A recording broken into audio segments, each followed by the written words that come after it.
আসসালামু আলাইকুম। আশা করি আল্লাহর রহমতে ভালো আছেন। আমরা অলরেডি পূর্বের ভিডিওতে এক্স অক্ষের সমান্তরাল সরলরেখার সমীকরণ বের করেছি। এই ভিডিওতে আমরা শিখব ওয়াই অক্ষের সমান্তরাল সরলরেখার সমীকরণ। একটু সারাংশ বলে নেই। এক্স অক্ষের সমান্তরাল সরলরেখার সমীকরণ আমরা বের করেছি তখন ওয়াই এর মানটা ফিক্সড ছিল এবং ওয়াই এর মানটা আসলে সব জায়গায় সমান ছিল। অর্থাৎ কুটিটা সবসময় কি ছিল? সমান ছিল। কুটি হচ্ছে সবসময় সমান ছিল। এখন আমরা বের করব ওয়াই অক্ষের। সেই ক্ষেত্রে বোঝা যাচ্ছে যে এক্সটা সবসময় একই থাকবে বা এক্স এর কোনো চেঞ্জ হবে না বা ভুজটা একই দেখাবে। সবগুলো বিন্দুর ভুজ একই হবে। সেই ক্ষেত্রে আমরা সেই সরলরেখাকে বলতে পারবো ওয়াই অক্ষের সমান্তরাল সরলরেখা। এখানে বলছে যে এক্স অক্ষের সমান্তরাল সরলরেখার সমীকরণ বের করার মতোই আমরা ওয়াই অক্ষের সমান্তরাল সরলরেখার সমীকরণ বের করতে পারি। এই যে চিত্র দেওয়া আছে ওই যে আমাদের শিক্ষক দাঁড়িয়েছিল সেখানে কিন্তু আমরা এ এফ কে কিউ এই বিন্দুগুলোর স্থানাঙ্ক বের করতে বলছে। আমরা যদি একটু খেয়াল করি এখানে যে এই যে এফ কে কিউ কোথায় আছে? এ বিন্দু আছে এদিকে এক্স অক্ষের দিকে 1, উপরের দিকে 1, তার মানে 1 1। অনুরূপভাবে এফ বিন্দু আছে এক্স অক্ষের দিকে 1, উপরের দিকে হচ্ছে 3, তার মানে 1 3 1 5 1 7। অর্থাৎ আমরা ভুজের দিকে আসবো এক ঘর আর উপরের দিকে একবার এ যখন বের করব তখন এক ঘর যাব। এফ যখন বের করব বা এফ যখন হিসেব করব তখন আমরা 3 ঘর যাচ্ছি উপরের দিকে কুঠির দিকে, পজিটিভ দিকে যাচ্ছে কুটির, এবং কে যখন বের করব তখন কুটির পজিটিভ দিকে 5 ঘর যাচ্ছি আমরা। এরপরে কিউ বের করলে কুটির পজিটিভ দিকে আমরা 7 ঘর যাচ্ছি। আর এক্স কিন্তু ফিক্সড, এক্স এর চেঞ্জ নয়, অর্থাৎ 1 বিন্দুতেই সে থেমে আছে। এদিকেও যাচ্ছে না, এদিকেও যাচ্ছে না। 1 বিন্দুতে সে থেমে আছে। 4টা বিন্দুর ক্ষেত্রেই কিন্তু এখানে ভুজ কিন্তু 1। ওকে? তো সেই ক্ষেত্রে আমরা যদি এখানে লিখি যে এ বিন্দুর স্থানাঙ্ক হচ্ছে আমাদের 1 1, এরপরে আমরা যদি দেখি এফ বিন্দুর স্থানাঙ্ক হচ্ছে আমাদের 1 3, এরপর হচ্ছে কে বিন্দুর স্থানাঙ্ক হচ্ছে 1 5, এরপরে কিউ বিন্দুর স্থানাঙ্ক হচ্ছে 1 7। তাহলে এখান থেকে আমরা বুঝতেছি যে এই যে বিন্দুর ভুজগুলো কিন্তু সমান। বিন্দুর ভুজগুলো সমান।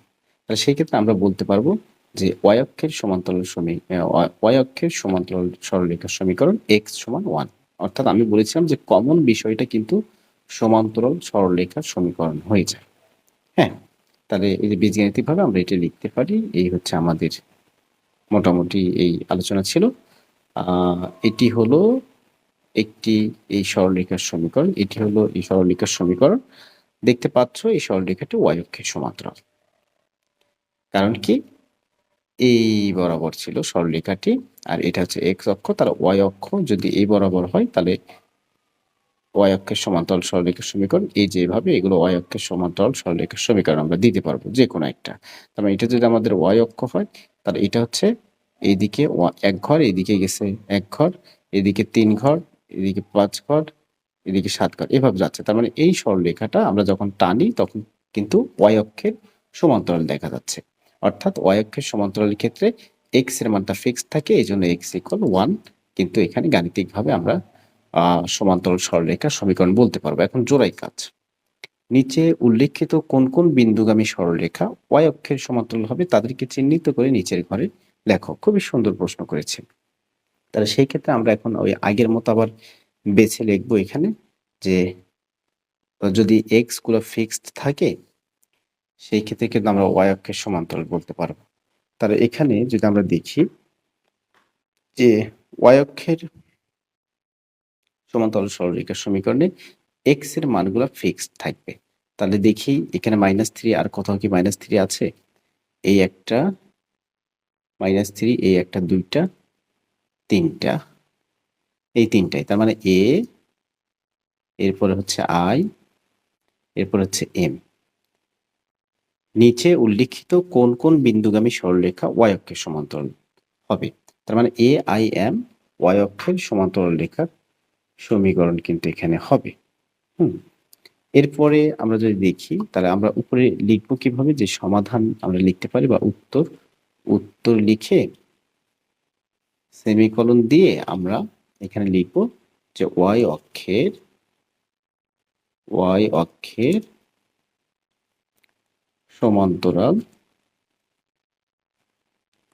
সমান্তরাল রেখাগামী বিন্দুগুলো, রেখাগামী, একটু ধৈর্য ধরে দেখতে হবে, রেখাগামী বিন্দুগুলো নাম্বার 1 দিয়ে আমরা এটা লিখবো। নাম্বার 2 দিয়ে আমরা যদি দেখি, এক্ষেত্রে আমরা বিতে আছে 4, প্রথমে তো 4, আর কোথায় 4 আছে আমরা যদি দেখি, এখানে 4 আছে, ইতে 4 আছে, আর কোথায় 4 আছে আমরা যদি দেখি, এই যে 4 আছে, এরপরে আর কোথায় 4 আছে, আর আপাতত 4 কেতেও আছে। তবে আমরা বলতে পারবো বি ই এইচ কে। 3 নম্বরে আমরা আইডেন্টিফাই করব। 3 নম্বরে দেখছি আমরা ডিতে আছে প্রথমত 7, আর কোথায় 7, জিতে আছে 7, এভাবে খুঁজে বের করব। এলে আছে 7, জেতে আছে 7, তার মানে ভুজগুলো সমান আছে, তার মানে এই 4টা বিন্দু কিন্তু ওয়াই অক্ষের সমান্তরাল রেখাগামী হবে। তার মানে ডি, এরপর হচ্ছে জি, এরপর হচ্ছে জে, এরপর হচ্ছে কে। এরপর 4 নম্বরে আমরা যদি দেখি, বাকি থাকলো এই দুইটা, আর এই দুইটার ভুজ একই, তার মানে এন আর হচ্ছে পি। ওকে, এখন বলছে বিন্দুগুলো গ্রাফ পেপারে আমরা স্থাপন করব, উপস্থাপন করব এবং ওয়াই অক্ষের সমান্তরাল বিন্দুগুলো আমরা সংযোগ করব। যেভাবে আমরা এক্স অক্ষের সমান্তরাল রেখার ক্ষেত্রে বের করে বিন্দুগুলো বসিয়েছিলাম, একইভাবে আমি জাস্ট একটু বুঝিয়ে দেব আপনাকে যে এটা ধরে নিলাম এক্স অক্ষ আর এটা ধরে নিলাম ওয়াই অক্ষ। তাহলে সেই ক্ষেত্রে কিন্তু আমরা মূল বিন্দু পাচ্ছি, মূল বিন্দু পাচ্ছি এটা, এটা হচ্ছে আমাদের মূল বিন্দু, এটা হচ্ছে 0 0। এখান থেকে আমরা সবকিছু হিসেব করব। যেমন একটা বিন্দু -3 -3 যদি আমি বসিয়ে দেই আপনাকে, -3 মানে এই দিকে আসবে, অর্থাৎ এক্স অক্ষের বাম দিকে যাবে 3 ঘর, তার মানে 1 ঘর, 2 ঘর, 3 ঘর, এটা হচ্ছে আমাদের -3। তারপরে ওয়াইও কিন্তু এখানে -3 দেওয়া আছে, অর্থাৎ কুটিও -3, তার মানে নিচের দিকে যাবে, নিচের দিকে 3 ঘর যাবে, তার মানে 1 ঘর, 2 ঘর, 3 ঘর। তার মানে এই পয়েন্টটা, অর্থাৎ আমি যদি আপনাকে দেখাই যে এই পয়েন্টটা কিন্তু আমাদের হচ্ছে -3 -3, আর এটাই হচ্ছে এ বিন্দু। তাহলে এভাবে আমরা প্রত্যেকটা, আমি আরেকটা যদি আপনাকে উদাহরণস্বরূপ বোঝাই, যেমন 7 4, তাহলে 7 4 অর্থাৎ যদি প্রথমটা পজিটিভ থাকে তাহলে সেই ক্ষেত্রে এক্স অক্ষের ধনাত্মক দিকে যাবে, আর যদি ভুজ যদি নেগেটিভ থাকে, এই যে এখান থেকে বাম দিকে যাবে, রাইট? ওয়াই এর ক্ষেত্রেও একই বিষয়, ওয়াই যদি পজিটিভ থাকে, যেমন এখানে 7, তার মানে উপরের দিকে, সেখান থেকে সেখানে গিয়ে, অর্থাৎ এক্স অক্ষ আগে কমপ্লিট করে আমরা কিন্তু ওয়াই অক্ষের দিকে যাব, অথবা ওয়াই অক্ষ আগে কমপ্লিট করে আমরা এক্স অক্ষের যাব। আচ্ছা, বিষয়টা বোঝেন নাই তাই না, কমপ্লিট করাটা?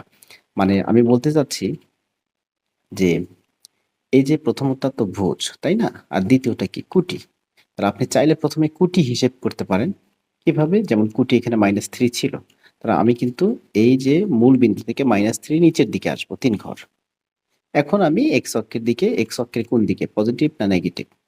নেগেটিভ দিকে, তার মানে এক্স অক্ষের নেগেটিভ মানে এই যে দিকে, তার মানে ঘুরে ফিরে এই পাশটা আসি, অর্থাৎ এই যে প্রথমে এক্স অক্ষ তারপরে ওয়াই অক্ষ, এই পাশটা আসি, অথবা প্রথমত ওয়াই অক্ষ পরে এক্স অক্ষ আসি, ওই একই জায়গায় কিন্তু আমরা পৌঁছাবো, অর্থাৎ রাস্তা কিন্তু দুইটা। ওকে, এরপরে আমি আরেকটা বিন্দু বসাতে চাইলাম, যেমন 7 7, তাহলে ভুজ হচ্ছে 7, কুটিও 7, পজিটিভ, দুটোই পজিটিভ, তার মানে প্রথমত এক্স অক্ষের পজিটিভ দিকে যাব, 7 ঘর। কত ঘর যাব?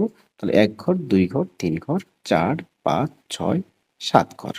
আপনি একটু হিসাবটা কাইন্ডলি নিজে নিজে একটু করে দেখবেন গ্রাফ পেপারে, নিজে নিজে করলে সবচেয়ে ভালো হবে। এরপরে 7, কুটিও হচ্ছে 7, তার মানে উপরের দিকে যাবে, উপরের দিকে যাবে 1 ঘর, 2 ঘর, 3 ঘর, 4 ঘর, 5 ঘর, 6 ঘর, 7 ঘর। তার মানে এই বিন্দুটা হচ্ছে 7 7, আর এই বিন্দুটার নাম হচ্ছে ডি বিন্দু মনে হয়। ডি বিন্দু 7 7। তো এইভাবে প্রত্যেকটা বিন্দু বসানোর পরে দেখবেন যে কতগুলোর ভুজ অলরেডি মিলে গেছে। আর যেগুলোর ভুজ মিলে যাবে, এরকম হবে টানগুলো, এরকম হবে টানগুলো, হ্যাঁ? এরকম হবে টানগুলো। তাহলে সেই ক্ষেত্রে কিন্তু আমরা এভাবে এই গ্রাফ পেপারটা আমরা পূর্ণ করতে পারবো।